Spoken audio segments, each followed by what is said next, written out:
Welcome to the Nebraska Department of Education's Making It Stick Professional Development webinar series. I'm Dr. Michael Quinn, and I'll be your host for Module 3, Monitoring and Adjusting Instruction. Have you ever felt like a lesson wasn't working and you needed to change something during the lesson? This webinar will help you decide which adjustments to make in the near term, long term, and for future lessons. The Monitoring and Adjusting webinar will take 30 minutes. Throughout this module, we built in some learner engagement activities to ensure your comprehension. When you see the pencil icon, you'll be asked to pause, reflect, engage, and write in your viewing guide. Feel free to stop, start, and rewind as needed. After you complete the module, we'll ask you a few quick questions to see if we've helped you meet the lesson's objectives. Let's get started. Here's our webinar's umbrella question. How can we monitor and adjust instruction to improve student learning? Because we always want to improve student learning. First, we'll identify the formative assessment cycle and the anatomy of a lesson. Second, we'll discuss 3 different times to monitor learning and adjust instruction. Third, we will detail how to provide effective feedback to students. Finally, we will plan for transfer. After this webinar, we hope you're able to monitor, adjust, improve, and deliver effective lessons while you're teaching them. In the Formative Assessment webinar, Module 2, we introduced formative assessment as a cycle to guide our instruction. To summarize our learning, we can think of the relationship between assessing and teaching as a cycle. Assessment helps us determine what students know. That, in turn, leads to good teaching decisions. The cycle repeats with each additional assessment, which could be summative if we know we need to move on. When you think of the bigger picture, checking for understanding is pointless unless you're ready and able to do something with the information you gather. We need to think about what we need to do differently so all students can achieve success, then act. Let's focus on how to use the formative assessment data to make informed teaching decisions or adjustments to our instruction. In the Core Instructional Model webinar, Module 1, we introduced the anatomy of a lesson. Let's take a minute to visit the anatomy of a lesson and root ourselves in our lesson design. We are monitoring and adjusting 100% of the time. Teachers must be present in the moment, collecting formative data and using it to either make real-time adjustments or planning with the data for upcoming lessons. Monitoring means more than just assessments. Why test students to death or overwhelm ourselves with too much grading and data? Based on the work of W. James Popham, today we're going to talk about those assessments in context, when you might use different types of check-ins, and why and for what purpose. Let's explore 3 different scenarios for making adjustments to instruction. We'll begin by exploring some right now adjustments you can make in the present lesson with data you've just collected. Good teachers do this all the time. You see the blank stares and you know you need to slow down. Our goal is to move you towards consciously competent with your right now adjustments, planning for specific formative assessments throughout your lesson and having a few instructional adjustments in your back pocket ready to employ based on data. The pretty soon adjustments will come into play in the follow-up lessons. What did you learn from today's data that will inform what you do tomorrow? Finally, the last chance adjustment becomes important as the summative assessment draws near. What is the final way you can help students who continue to struggle before they encounter the big test? Let's delve a bit deeper into what we mean by right now adjustments. When might you need to make a right now adjustment? As you can see, a quick check-in with students is essential before you move on from one chunk of instruction. It lets you know whether the group is ready for the next piece of content. Let's look at a few ways to check in with the class to see if a right now adjustment is necessary. A few times during a lesson, make sure you're stopping to take the temperature of the room. It's best to avoid whole group discussions like, "Everyone okay?" So here are a few alternatives. So now that we've taken the temperature of the room and collected this data, what do? Let's look at a few right now adjustments that can help make sure we're meeting the needs of all learners. The first adjustment is clarifying the goal. Can you tie the current piece of instruction back to the essential question or enduring understanding? Can you ask another student to explain how the current content connects back to the overarching question? Helping your students see connections to the big picture may be enough to get your students back on track. The next strategies may seem obvious, but here we're asking teachers to pre-plan a few different explanations in case the first one doesn't hit home.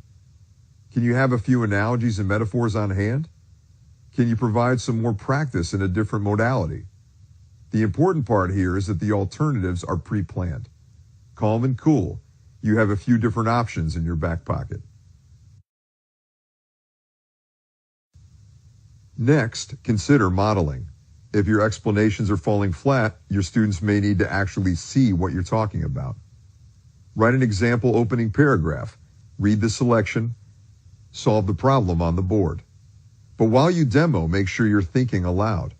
Walk students through your mental processes. Why did you choose to start the paragraph with a question? Why did you stress a certain word or phrase while reading? Why did you isolate the variable? Providing a running commentary while you model can help crystallize the process for students and clear up misconceptions. Finally, provide more guidance. This can be from you or other students. A graphic organizer, either blank or partially filled out, can be just the right amount of scaffolding students need. Mixed ability groups are also a great way for students to mentor one another. A peer can sometimes provide insight that hits home when the teacher explanation isn't doing the trick. Please pause the video to complete the Right Now planning activity in your viewing guide. Feel free to add to the strategies listed for monitoring student learning as well as making instructional adjustments. Press play when you're ready to resume. Next, let's discuss pretty soon adjustments. These are adjustments that you can't make in the present, but can employ in an upcoming lesson. Sometimes your right now adjustment isn't ready, or you may be unclear on why students are struggling, or don't have the right instructional adjustment to employ. If that's the case, you may need some time to sit with the data and create a more targeted plan for instruction and student support. The formative assessments for a pretty soon adjustment vary from the right now type of data you're collecting. These pieces of evidence require a little more analysis and can provide a more robust picture of student understanding. Analyzing distractors on a multiple choice quiz can give you insight to common misconceptions. Collecting exit slips and sorting through student responses to see which students are ready to move on and which ones need more support can inform your decisions for the next lesson, grouping, or partner work. Take a moment to review the pretty soon adjustment strategies on the screen.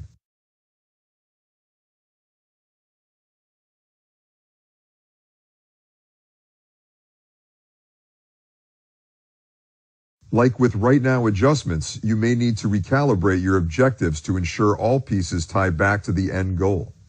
You may also need to re-explain and model, but your plan for this will be more intentional than an in-the-moment adjustment. Here, you can draw on previous instruction or build background knowledge needed to grasp the new learning. Modeling plays an important role in pretty soon adjustments. Consider the 3 strategies on how to spend more time modeling in your classroom. Scaffolding your support from concrete to abstract can help ensure that your students will bridge gaps in their understanding. Exemplars, especially ones that highlight components of your rubric, are one way to bring an abstract idea down to a more concrete level. Finally, you want to continue providing guidance via graphic organizers, note-taking frames, and partner work.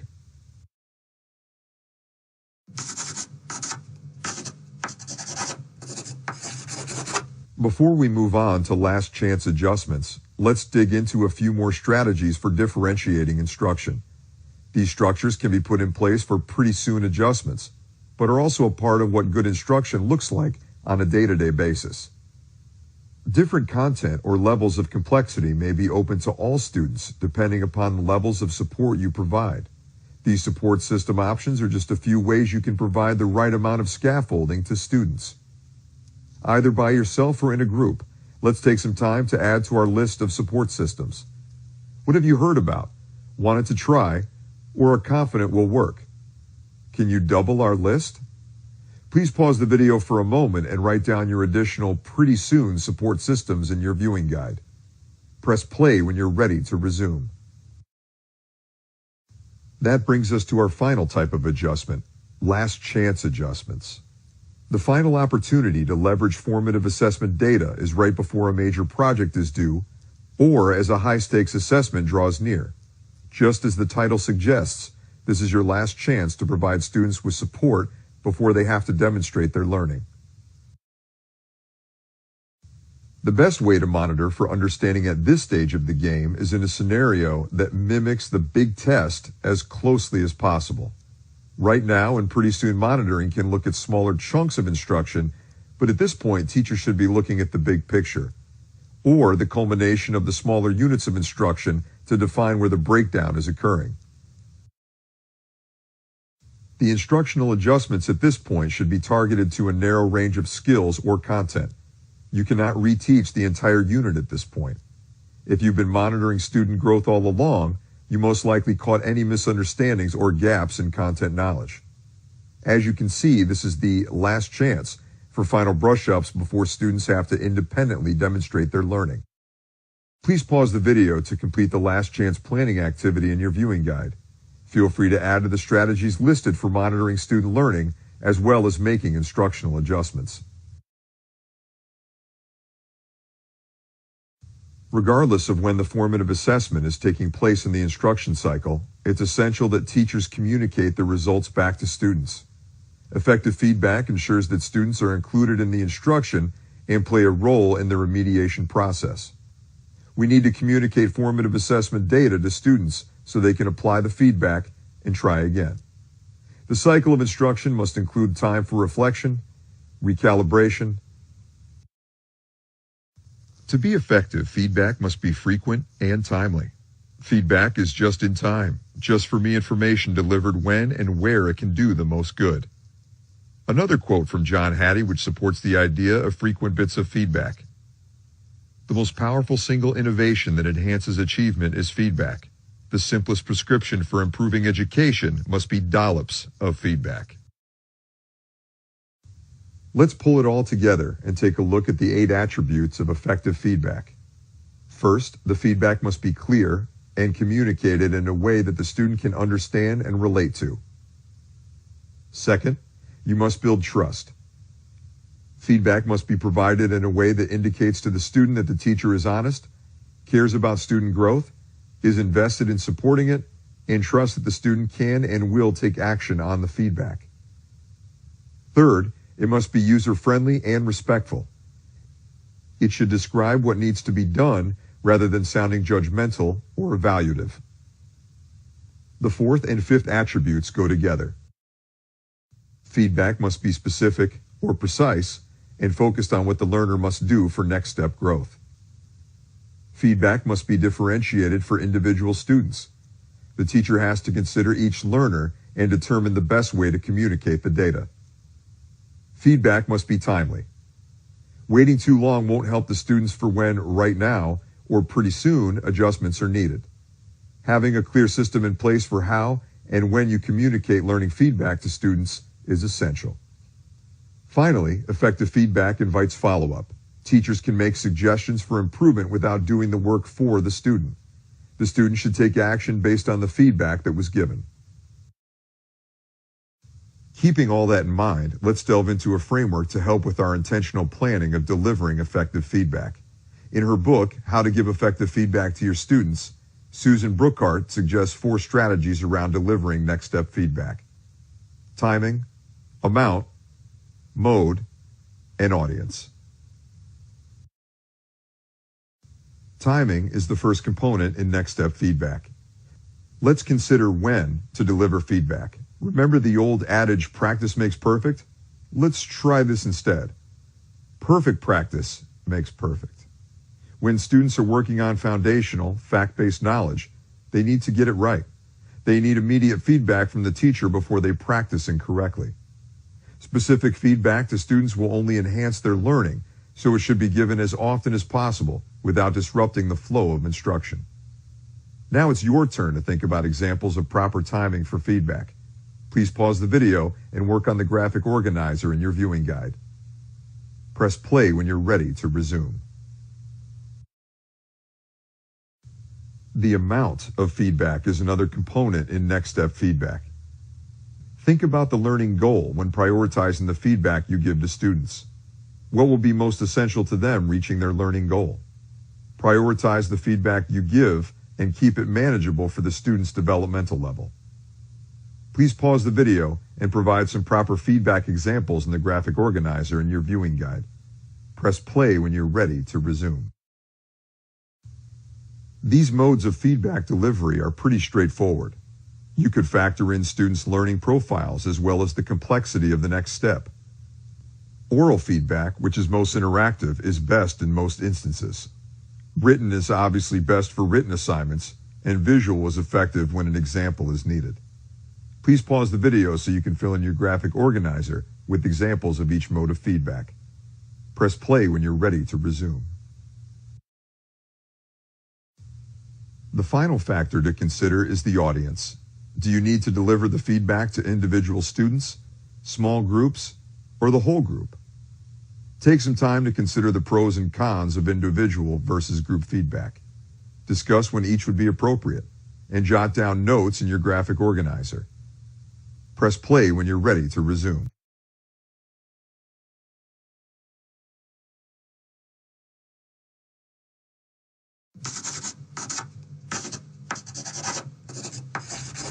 Now that you've had some time to process some feedback strategies, it's time for some reflection and action planning. Either by yourself or in a group, let's take some time to plan out some general next steps for your classroom. Your viewing guide has some space for you to jot some ideas down for next steps. Can you easily add checking for progress strategies straight into your lesson plans? What are some new ideas for checking progress? Once you've collected that data, how will you communicate the results to the students? And what are some ways you can adjust your instruction based on the data? Please pause the video for a moment and complete the table in your viewing guide.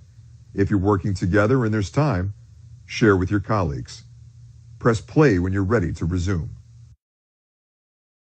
When planning your lessons, make sure you're adhering to the 20% to 45% teacher input versus student active participation balance we showed you earlier in the anatomy of a lesson. Plan so that your instruction is focused and allows for plenty of time for practice, feedback, and time to try again. If your students are struggling, use the data you've collected to create groups for review or have some other pre-planned strategies in your back pocket in case a right now adjustment is needed. Finally, remember that everything your students do and say is data. The best way to collect the information is being present in the moment, touching base with each student, and being responsive to their needs.